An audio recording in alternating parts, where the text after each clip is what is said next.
அனைவருக்கும் வணக்கம். நான் உங்கள் கரூர் அஸ்வமணி நேயர்களே, குருவுக்கு வணக்கம். அதாவது இந்த பதிவு எதை சார்ந்தது அப்படின்னா, எந்த ஒரு ஜாதகமாக இருந்தாலும் ஒரு லக்னம் அப்படின்னு விழுந்த உடனே 7ஆம் பாவம் என்பது மனைவி பாவம், அதாவது கடத்திர பாவம் சொல்லுவாங்க. இப்போ கணவன் மனைவி ஒரு அண்டர்ஸ்டாண்டிங், ஒரு ஒரு டைவர்ஸ் லெவலுக்கு ஒரு பிரச்சனை அப்படிங்கிற ஒரு விஷயம் எல்லா ஜாதகங்களுக்கும் இருக்குது அப்படின்னா, நல்லவங்களுக்கும் ஒரு சிலருக்கு நடக்குது, கெட்டவங்களுக்கும் ஒரு சிலருக்கு நடக்குது. அதாவது புரிதல் இல்லாதவர்களுக்கும் ஒரு சில விஷயத்துக்கு நடக்குது. இது நல்லவங்க கெட்டவங்கன்னு ஒரு மனிதனை சொல்றதா அப்படின்னா அல்ல, அந்த கிரகத்தை சொல்றது.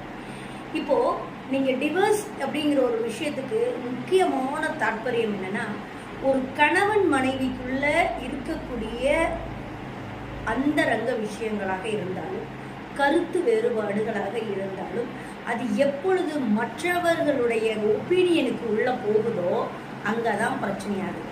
அப்போ அந்த கணவன் மனைவி 2 பேர்த்துக்கும் நடக்கக்கூடிய ப்ராப்ளங்கள், புரிதல்ங்கிற ஒரு விஷயத்த ஒருத்தர் என்ன எதிர்பார்க்கிறாங்கிறத ரிசீவ் பண்றதுக்கு குறைஞ்சது 2 வருஷமாவது ஆகும். ஆனா அந்த 2 வருஷம் ஆகியும் கூட அவர்கள் சரியா வரல அப்படின்னா, மற்றவர்களுடைய கருத்து அவர்களிடத்தில் உண்டு என்பதுதான். மற்றவர்கள் கருத்தை கேட்டு அவர்கள் செயல்படுவது மட்டுமே அவர்களுடைய வாழ்க்கையினுடைய கசப்புகளுக்கு, பிரிதலுக்கு முக்கியமான தாற்பயமாக என் அனுபவத்தில் நான் உணர்வது வக்கீல்களினுடைய கருத்தும் கூட. அப்போ ஒரு கணவன் மனைவி அண்டர்ஸ்டாண்டிங் அப்படிங்கிற ஒரு விஷயம் மிஸ் ஆகிறதுக்கு, லக்னத்திற்கு 7ஆம் இடத்துல ஒரு பாவ கிரகங்கள் இருந்து தசாபுத்தி நடத்தினா, அந்த 7ஆம் இடம் திதிசூன்யமோ பாதகஸ்தானமோ ஆகி அங்கு ஒரு பாவ கிரகங்களோ அல்லது 2 பாவிகளால் அந்த 7ஆம் இடத்தை, அந்த 7ஆம் அதிபதியை அல்லது அந்த களத்திரக்காரகனை 2 பாவிகள் சேர்ந்து பார்க்குமே. ஆனால் பாருங்க, ஜாதகத்துல 1க்கும் மேற்பட்ட பாவிகள் களத்திரஸ்தானத்தை பார்த்தாலும் வாழ்க்கைங்கிற கணவன் மனைவி உறவுல பிரச்சனை வரும்னு சொல்லலாம்.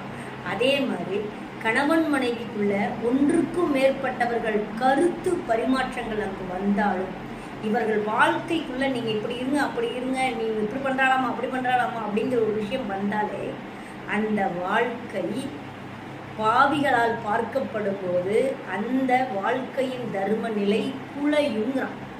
இது அனுபவத்திலும் சரி, ஜோதிடத்திலும் சரி சரியாக வருகிறது. அப்போ எந்த ஒரு பிரச்சனையா இருந்தாலும் கணவன் மனைவிக்குள்ளதான் இருக்கணும் ஒன்று. அந்த விஷயங்களை வெளிநபர்களுக்கு பகிர்ந்து கொள்வதோ, வெளிநபர்களுடைய கருத்தை குடும்பத்தில் எடுத்து செல்வதோ முக்கியமான